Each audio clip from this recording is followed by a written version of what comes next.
What's up, gold miners? In today's episode, we welcome to the show Amy Rubenstein, the CEO of Clear Investment Group, a private equity fund that specializes in multifamily investing. Amy now has over 2 decades of multifamily investing experience, and she is a treasure trove of knowledge. We really cover the gambit when it comes to topics on today's episode. We start with Amy's background in theater, and then we quickly shift into some of her investing strategies and why she has chosen to invest primarily in Class C multifamily. We also spend some time talking about first-time investors and the importance of building the right team and surrounding yourself with the right people at the start. And finally, we talk about the current market conditions, what Amy and her group are doing to overcome the conditions, and how you can overcome them as well. Lots of knowledge bombs being dropped in this episode. So without further ado, everyone, let's welcome to the show, Amy Rubenstein.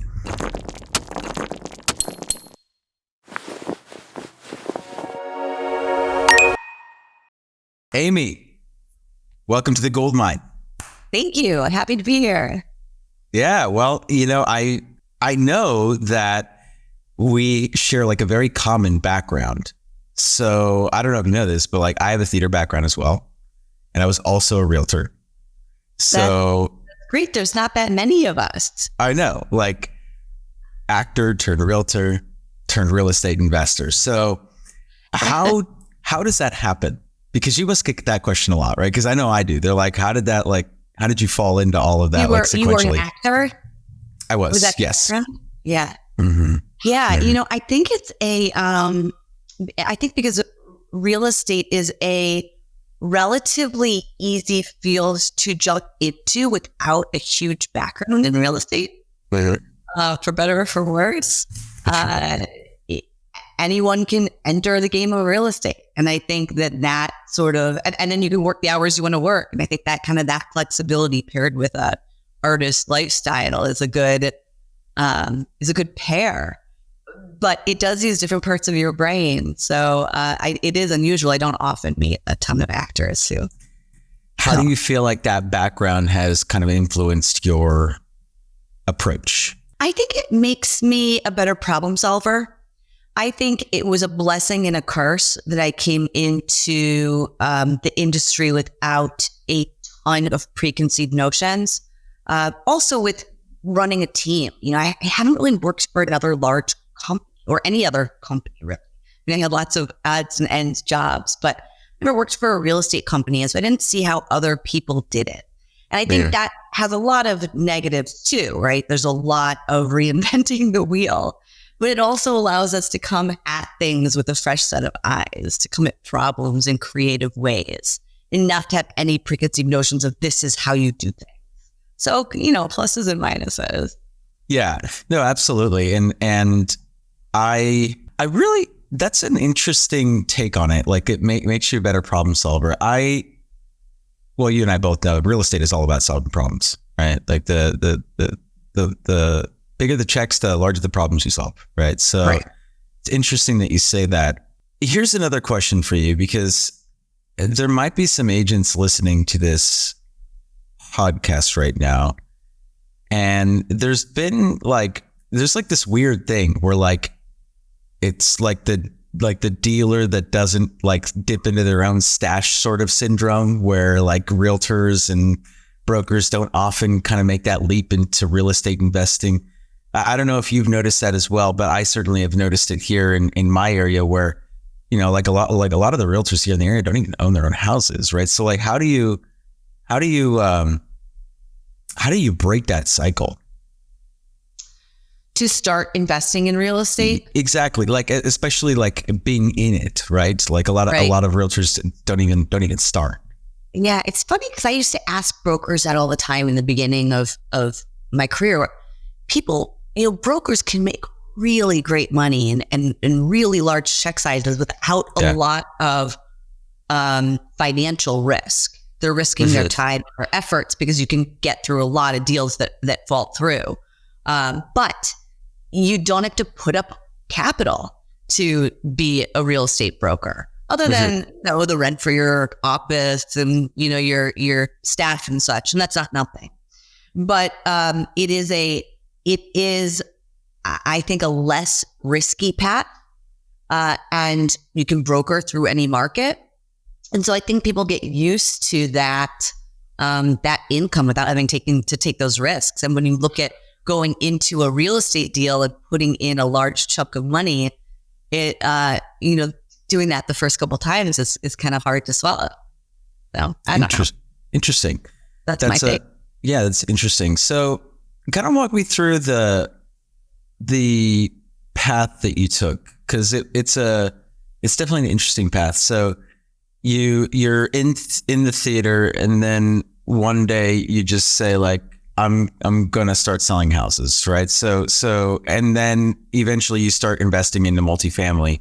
Walk me through that journey. So I never bought and sold houses for other people. I never brokered other people's deals.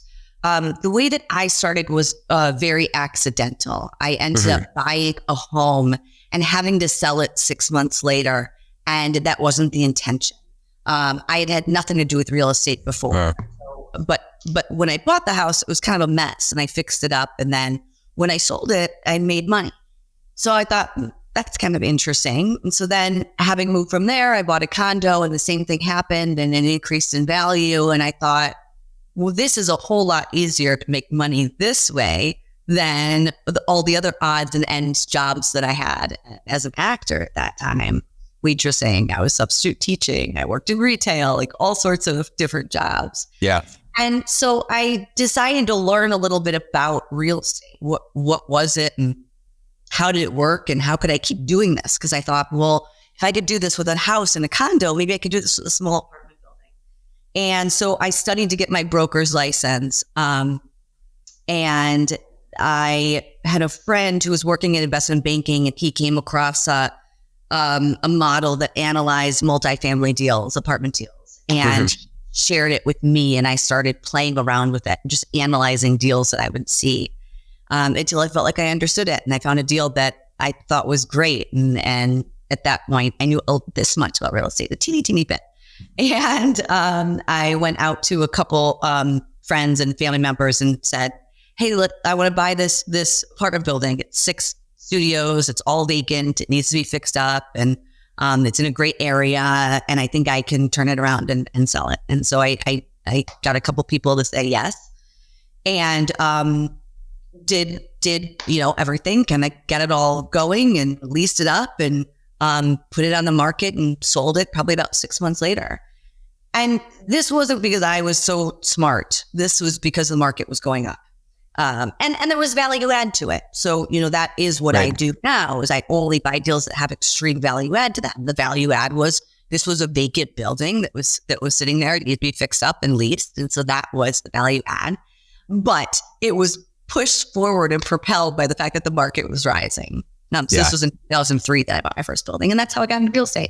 Sold that one, bought 2 more, sold those 2, bought 4 more, and kept going from there. So you mentioned that you do like a lot of value add, and I know that like the majority of the properties that you buy are like primarily Class C.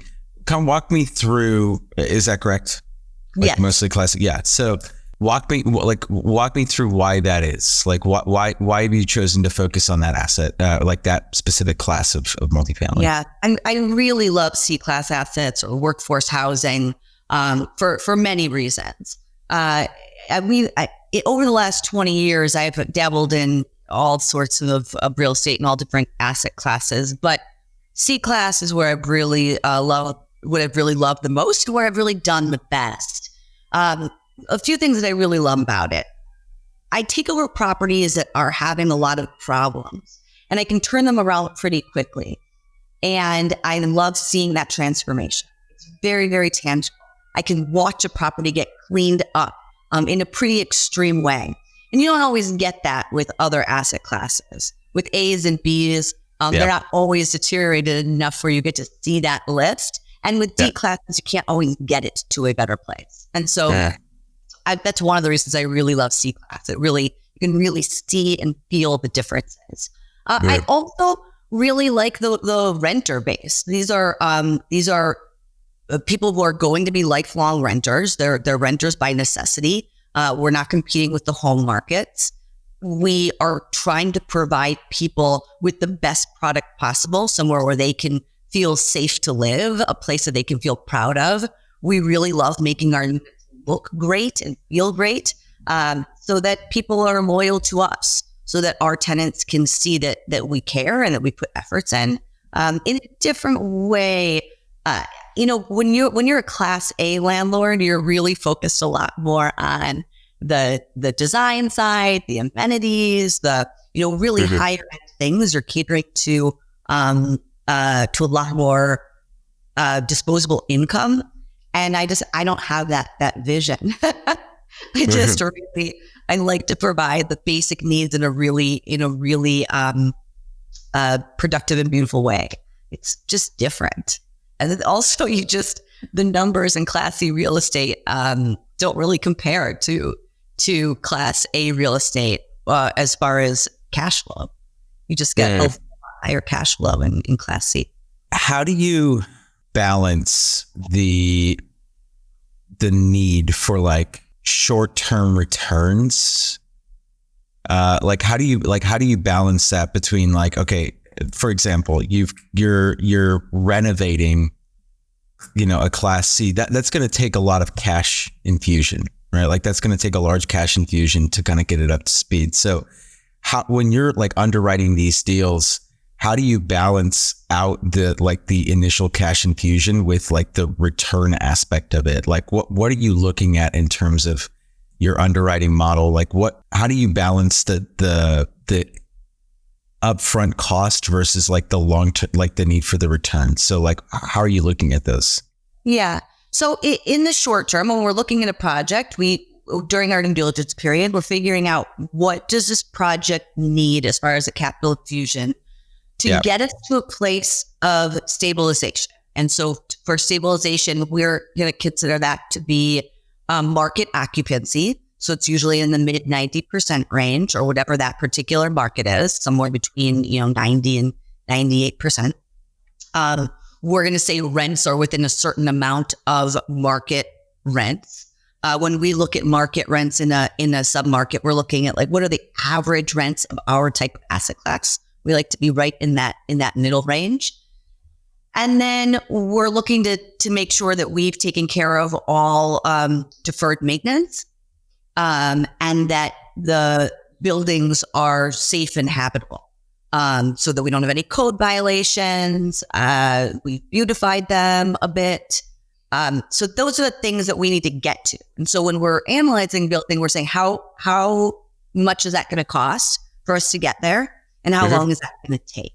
And we're taking that upfront investment and putting into the deal basically as if you're adding it to the purchase price. And then we're making sure that once we are stabilized, that we're hitting a certain return. So the short term is about infusing the property with the cash that it needs and the work that it needs to get there. And then the long term is, once you're there, what does that cash flow look like? We happen to be short-term holders, so we are really taking a project to stabilization. At that point, we're usually out of the deal. We usually sell the deal at that point. And that could take anywhere from 2 to 4. Well, usually a stabilization process, 12 to 36 months. So we're usually in the deal for 2 to 4 years. At that point, then, our plan A is that short-term plan. We're going to get to stabilization and we are going to sell. Our plan B, if we couldn't sell for some reason, is that we're going to sit and have cash flow. That is that long-term plan. We're just not long-term holders. But if we were, that would be the long-term plan, is to sit now and reap the benefits of what you've just, the position you've just gotten that property into. Yeah, absolutely. So, and that makes perfect sense. So you typically have like less than a 5-year hold period. You're looking at like a rehab phase of like 12 to 24 months, depending on the project, right? And then usually a stabilization period of like another 2 to 4 years. And then we're selling usually in that like 4 to 6 year window. Usually 2 to 4, but yes. 2 to 4. Like from the time that you close on the property to the time that you sell it, it's usually a 2 to 4 year time period. Correct. That's awesome. Okay. Got it. So in other words, you are, for lack of a better term, like most of these multifamilies you're flipping, right? So you're essentially like rehabbing the property, restabilizing it, and then exiting. Correct. Yeah. So would you say that, like, for someone, for example, like for someone that has like a lot of experience flipping single family homes, have you done any single families, Amy? I did in 2008-9 when the world started to change. I was working in Los Angeles. All of our deals were in Los Angeles at that time. And the market really froze up for apartment buildings. So we weren't able to really buy or sell anything. And we needed, and at the same time, it was a rough time for landlords or for lots of industries. But rents were really dropping and occupancy was really dropping at that time. And so we needed a way to make sure that we could infuse extra capital into the property. And the only thing that we could find to buy at that time was houses. There were a lot of closures at that time on houses. And so what we started doing is there was a bit of a loophole in LA County where you can add a 500 square foot addition without permits. And so we were able to start adding bedrooms and bathrooms to entry-level homes. And at that time, people were struggling to buy foreclosure homes if they wanted to live in them because the lenders were not lending unless the home was in perfect condition for new buyers. And so we served as a middleman in this point where we would buy houses that were foreclosed on that needed a fix-up and then selling them off to entry-level buyers. And we did about 70 single-family homes in 18 months. So it was, but that was really my only experience with home flipping. Got it. Well, I mean, that's 70 houses, right? So that's quite a few. It was a lot. So what are the core differences? Like if someone is in the single family space and they're thinking about making the leap into multifamily, what are some of the core differences that you experience between, say, rehabbing a single family to rehabbing an entire like apartment building? Yeah. So I stayed in that same world of C-class when we were doing the houses. We weren't renovating, a luxury homes. And so in that sense, it was very similar. We were trying to be very practical about what we were doing. If the lifespan of the kitchen cabinets were not completed, we were going to repair them, upgrade them, paint them, as opposed to replace them. If they had seen their life, then we would replace them. But it's that same sort of idea of keeping what you can, renovating what you can, and replacing what needs to be replaced. We're not trying to hide anything or put a mask on anything, but we try to preserve any sort of value that does exist and then enhance that. So in that sense, it's very similar. The difference is what is your exit strategy? It's your buyer pool that's very different. So, and that changes as you grow in size of whether it's a house, a small apartment building, a mid-sized apartment building, a large apartment building. But for houses, housing sales are very different than apartment building sales because you are selling to the person who's going to live there. So it's a very emotional decision. So you want to do things to make the home feel like someone is going to put their life investment into this and then move their family there for a permanent period of time. That's very different than selling to, it's more like renting an apartment than selling to an investor who is going to go rent these apartments out to other people. So it's a little bit less emotional when you get into apartment buildings. It's more about math, whereas homes are more emotion driven. Yeah, I totally get that. Switching topics a little bit, because you had mentioned the LA market and that kind of piqued my curiosity. So which markets predominantly are you focused in right now? So we look everywhere around the country. We will really go wherever the deal is. We have a minimum size of 300 units for a submarket to enter a new submarket. So because of that, we're able to really jump around if we have that minimum size that allows us to set up shop in any new submarket. So Florida, Texas, Louisiana, Georgia, New York, Illinois, Ohio, Washington, D.C. We We really haven't bought in California in 10 years. It's just, we tend to not buy any primary locations or primary cities. We don't buy a lot in New York City or in California because it is so, it's so focused, the market's so focused on appreciation, natural appreciation, that the numbers don't make sense to me. Mm-hmm. You just can't see a lot of cash flow in those markets. And so we tend to stay away from them. They don't make sense to anyone, Amy. It's not just you. Well, I spent 10 years in that market. And so even then it didn't make sense from a math standpoint, but we were really buying into the appreciation side of it. And at that point was quite a bit of speculation about what the market is going to do and the continued appreciation of that market. And we never really cash flowed. For owning those properties for 10 years in California, we never really were cash flow people. We were still adding value and selling, but we would operate without cash flow and sell without cash flow. And the next owner would take over without cash flow. And that was just how California market works. And if you're in it, you can kind of see how to stay in it. As soon as you get out of it, it's almost impossible to get yourself back into it because you're making, you can make 10 to 12% cash flow anywhere outside of California. And all of a sudden you want to go back to California and not make anything. It's very hard to jump back into that. I could definitely see that. And, it's an interesting thing right now because there are certain markets in California, for example, like San Francisco, right? So when I'm here in the Bay, so when people ask me, hey, where's the best place to invest? I tell them, I believe the best place to invest right now is San Francisco. And I wouldn't personally do it, but I think it's the best place to go because there's so much opportunity there. The real estate is super, super cheap compared to where it was before, but you're banking on something that may never happen, which is the market turning back around. Correct. Right? So it's a lot of speculation. And I agree with you. There are so many deals to be had there, but you have to have, you have to be willing to have a business that is based off of speculation.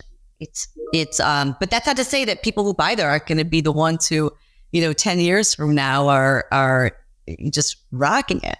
I tend to be a much more conservative investor, and I don't like to invest in any market that's deteriorating or that's shown deterioration over the last years. I like to invest in things that show a lot of stabilization over the last decade and are pretty flat.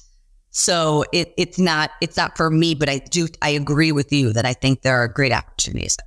So when you talk about deterioration, are you talking about like the overall like population? Are you talking about just like, so when kind of walk me through what you mean by deterioration of the market? So what factors are you looking at? The population shrinking. Yep. So vacancy rates going up. Gotcha. Employers shrinking. So I don't like to count on anything that I cannot control. So when I look at all the variables of real estate, I want to make sure that every variable that we model for, either we're modeling for us for it to stay flat or a slight deterioration, or we can control the variable and then we can model for appreciation. But when a market is deteriorating, if you are following the trajectory, you're going down. So you have to be counting on the trajectory to change, and you don't have an influence on that. Right. That's where I won't invest, just because I'm ultra conservative on where we do invest. It's not to say that it's not a good investment. There's lots of ways to play this game. Yeah, definitely. And to each their own. And I think, you kind of hit it on the head, right? Because you mentioned it earlier, whether you directly or didn't directly say this, it's like earlier on, you were playing in markets where you didn't necessarily cash flow and you took maybe greater risks, but now kind of like after the first decade or so, now that you're kind of more established, you're less willing to take those kind of risks, right? So Do you think taking risks at the beginning of your investing career is necessary in order to succeed? Is it necessary? I think you have to take some risks to make money. Right? But I think the more calculated that risk can be and the more controlled it can be, the better off you are. So it's an interesting question. You have to do that. It's certainly, I would say we took some risks when we were younger that certainly propelled us forward. So I would say lacking a little bit of wisdom and knowledge maybe helped me take those risks. But would I recommend someone to have less wisdom and knowledge to take more risk? Probably not. I think that there's a little bit of luck behind that too, then, you know? Sure. So I do think my father always said this to me when I was younger, that opportunity passes in front of everybody. And the question is whether you recognize it and then have the guts to go after it, take those opportunities. But that opportunity is slightly different than a risk. So it is being willing to step out on a ledge and put yourself out there and do things that are scary and different. But the more you can calculate your risk, the better off you are. Yeah, I like that. That makes perfect sense. And you know, on that topic, right? Because we're talking about like beginning your investing journey. What advice would you have to someone who's listening to this podcast that maybe is never, like, they're brand new into real estate investing? You know, what would your singular, like your highest piece of advice be to that individual? I would say read as much as you can, learn as much as you can, try to find a mentor who's been through a little bit before you. Identify what you don't know and make sure you're aware of that. Even if you can't solve for it, make sure you're aware of what you don't know. I think that's this is the biggest thing. I come across new things every day. I have a massive learning curve every day still. And there's no way for me to learn everything. But that is the key, is knowing, okay, here are the items I don't know. Of these items, which are the important ones that I tackle right now? Which are the most important things that I try to figure out how to learn, or go to someone who knows the answer for these things, or find someone who I trust to solve for some of these unknowns. And so I do think that taking those leaps and those risks, quote unquote, or calculated risks are important. You just want to do that with as much knowledge as you possibly can have. Yeah. And the self-awareness component, I think, is super crucial. So that makes a lot of sense. Also, something that I talk a lot about in real estate sales, but haven't really discussed too much with like real estate investors, is like this idea of being able to cast your ego aside and really understand and come to terms with like what you bring to the table, and maybe what skills or knowledge you're lacking, and then finding someone to kind of like fill that void or like fill those gaps. So you talk about a mentor, right? And I think that's super critical, right? Finding someone that can coach you. But if you're not willing to basically cast your ego aside and admit that you don't know it all, and put yourself in a position, like a vulnerable position, to really like go to someone and be like, hey, I don't know this. Can you teach me? Can you show me?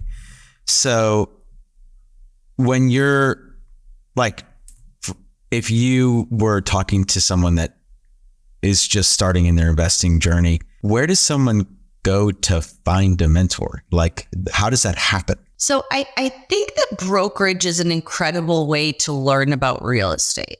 So I think that if you don't know anything about real estate and you want to get into it, I really think learning about brokerage, or working in a brokerage, or getting your agent's license and being an agent for a little bit is amazing training grounds.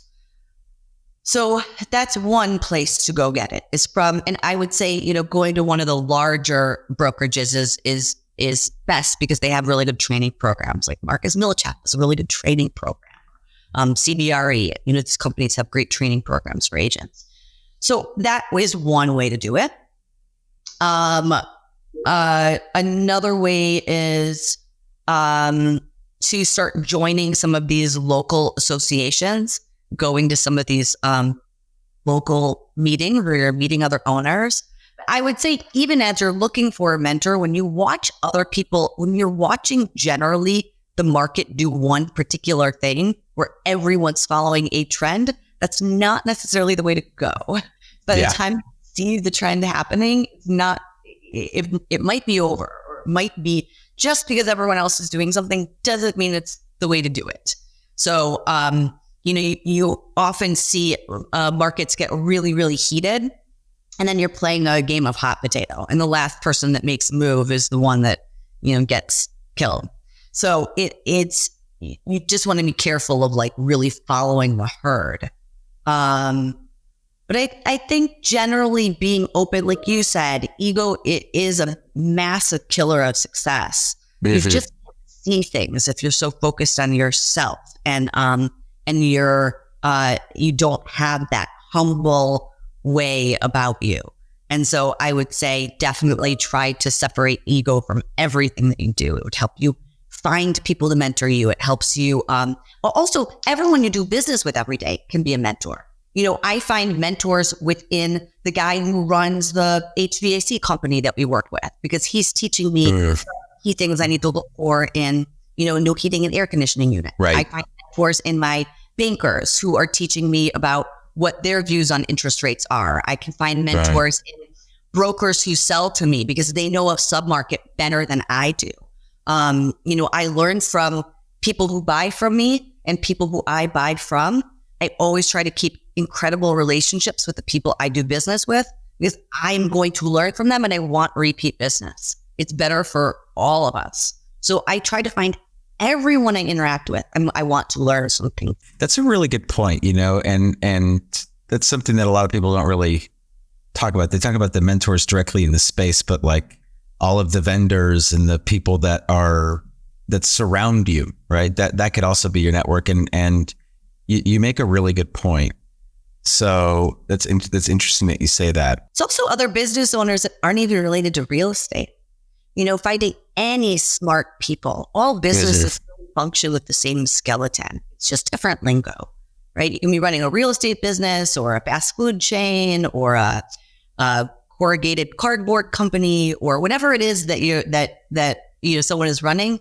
They really have the same general problems once you get to of a certain size. If you're not a one-man show, right? You have any employees at all. And I think especially, and this comes back to that idea of transferring from one industry to another, going from theater into real estate and coming with fresh ideas. But when you get people from other industries that are giving you fresh ideas to apply to your own business and real estate, that is also really helpful. That makes a lot of sense. Let's talk about the structure real quick then of Clear Investment Group. So what does the structure look like right now for you guys? As far as our staff or your staff and your team and everything, how is that structured? Yeah. So we currently are running a fund. We have basically it's a large pool of money, and we buy different portfolios around the country with that particular fund. And then when we spend all that, then we would start our next fund.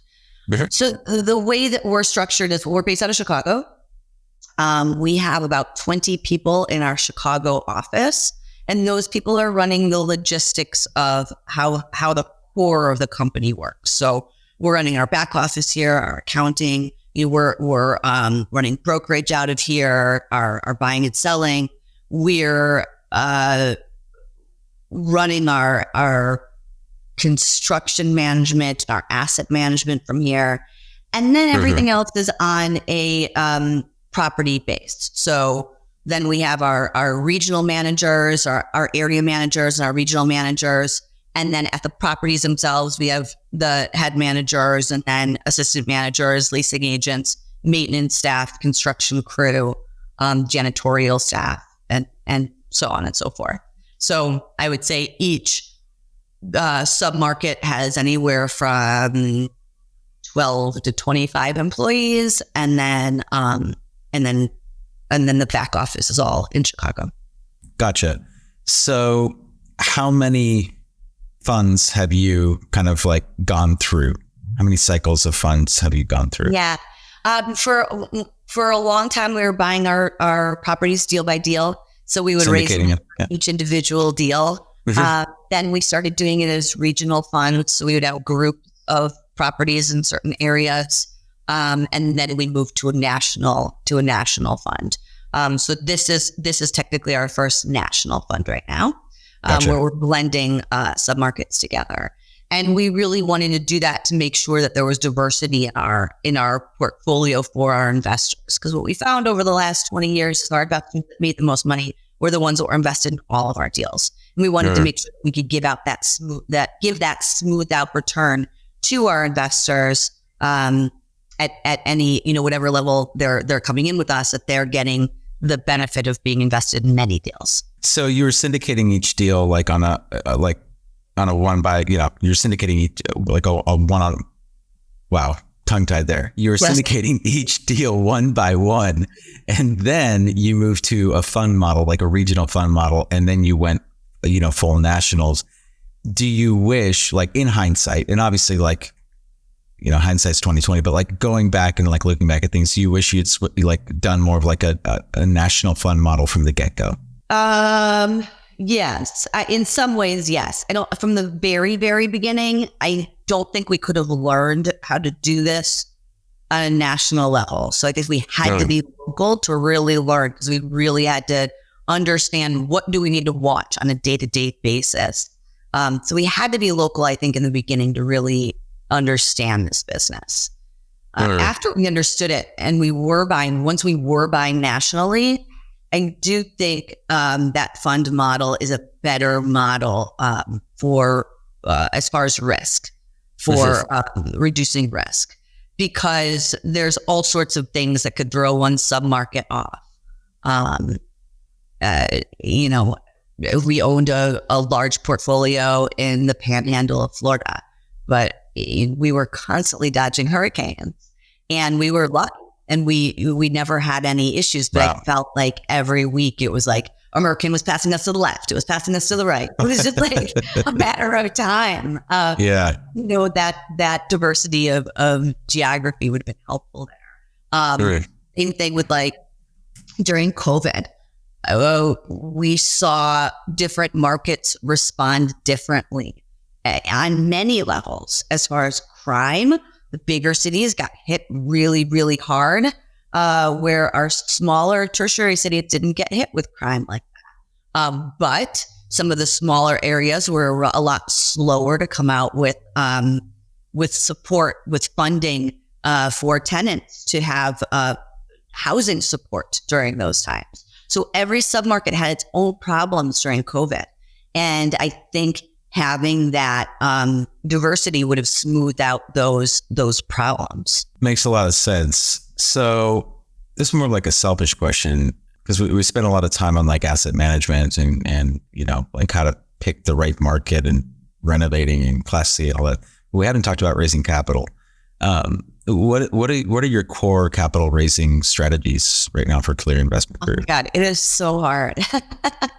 Raising money is really, really hard, especially right now.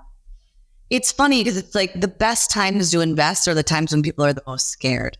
And I would say right now is one of the best times to invest. And people are scared about the unknown, what they don't know. And so that's another reason, because we also don't know a lot of things. So that's another reason why we have to be so conservative at so many of our variables that we're forecasting. But as much as we explain this out to investors, if someone is just scared of what's coming and they want to have a strong cash position, and they're not so willing to go out and invest in new things, there's little you can do. And we find that to be the general feel of investors right now, is they're generally nervous, and I think, or they want to wait for a big crash to happen. And I personally don't think that's coming. So we're in a down market. Maybe it'll get worse. Maybe it'll stay flat. Maybe it'll get better soon. We don't know, right? But I don't think for a crash coming. But how do you raise money? So I guess it starts small and kind of grows. We originally started with friends and family, and then more friends and family, and then friends and family members of friends and family members. And then that started to scale out. So I think those are the easiest routes, is high net worth individuals. Yep. When you start going after larger pieces, family offices, institutional investors, they're looking for a lot of track record, a lot of, even for us, we've got 20 years of a track record, and we still, have people wanting to see, many rounds of different funds that are all fully audited. So, wow. A lot of it, the challenges don't end 20 years into it. We right now set out last fall, about a year ago, we set out to raise $75 million for our current fund. We're about 60 million raised from that.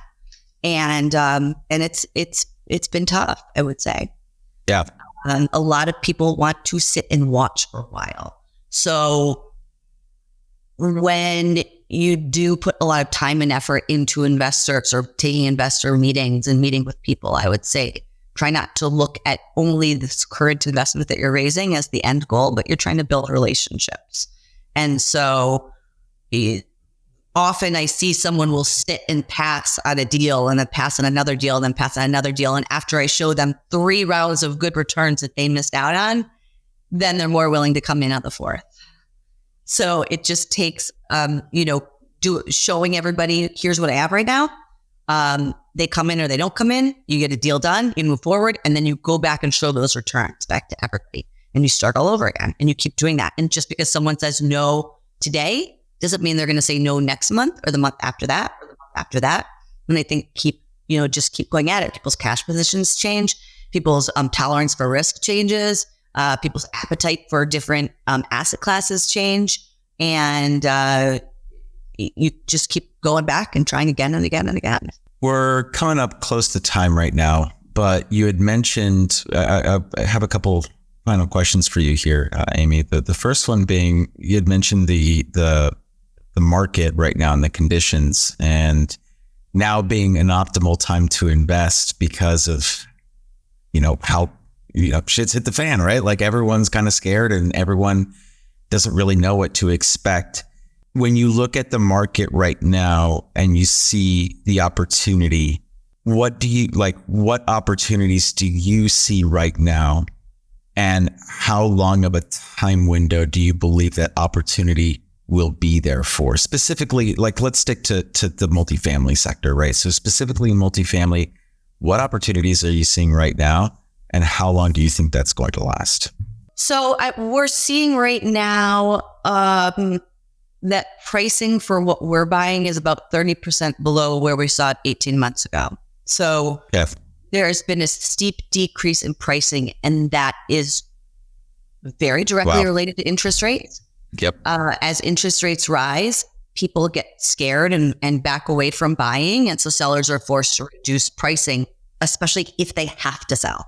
We focus on distressed sellers. So when they have to sell and the buyer pool starts to disappear, that's when you start to see reduced pricing.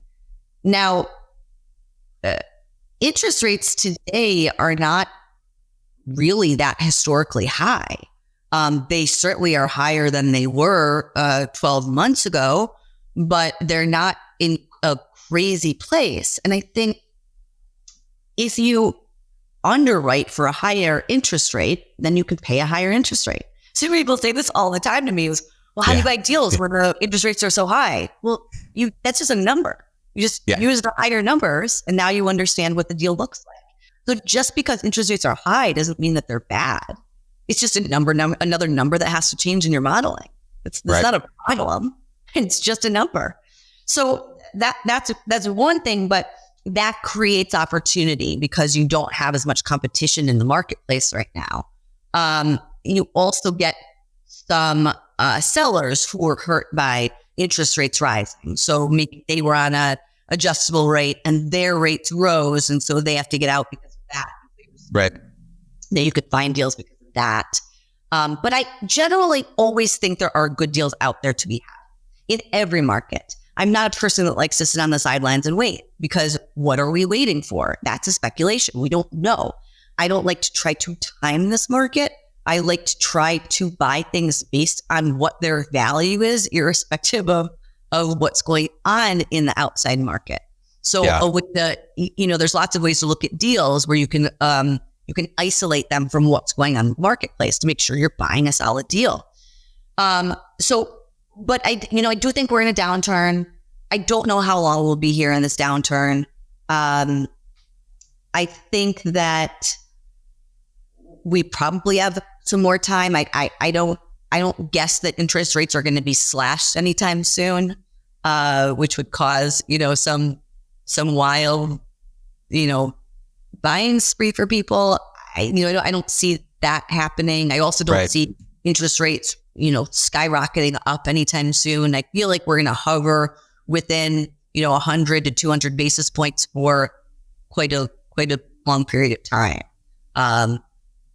But whether, are we at the beginning of the downturn, the middle of the downturn, the end of the downturn, it's really hard to tell. So it's important to just try to keep finding deals that fundamentally work, whether you're at the top of the market or the bottom of the market. Yeah, and especially going into an election year. I mean, I don't think that nothing really brings volatility to the table like an election year, right? So I don't think that we're going to see any sort of like true stability, and especially like the debt markets, for at least another 18 months or so, because we're about 18 months away from all that being over, and then there's the aftermath of the election, because whatever way it goes, half the people are pissed, right? Right. You had mentioned the higher interest rates and underwriting the deal for where they're at today. And I think that's so true, right? Because you're looking at a deal and it's like, hey, it just needs to pencil at the numbers that you're currently working with, right? Like, just because the interest rates are higher doesn't mean that the deal can't make sense. It's just that it has to make sense with the current environment in mind. And also with your strategy, like, correct me if I'm wrong, Amy, but like with your strategy, you're not buying and holding. So those rates are really only affecting you. And you're looking at the rates too, like, well, actually, here's as I'm talking through this, I'm actually realizing something. So how do you factor into your model? Like, how do you stress test your modeling in the case that, like, 4 years from now, when you go to sell it, the interest rates are higher than where they're at right now? So what parameters are you setting, or like what kind of stress tests are you implementing to make sure that like the deal still works for you if the debt markets kind of like go haywire and you're stuck in a position where you have to sell and the rates are higher than where they're at right now? And you might be going through that right now, actually, right? So sure. So what we look at is we want to make sure that we stress test our deals to go up quite a bit. So like right now, we're underwriting interest rates at about 8%, but at stabilization, we could hit a break-even return if interest rates went up to 15%. So we have a lot of room. That doesn't mean the deal is doing great, but it means we're not going to lose the deal if it goes up to 15%. Right. Interest rates are not going up to 15%. I mean, I can't imagine. I can't imagine that happening.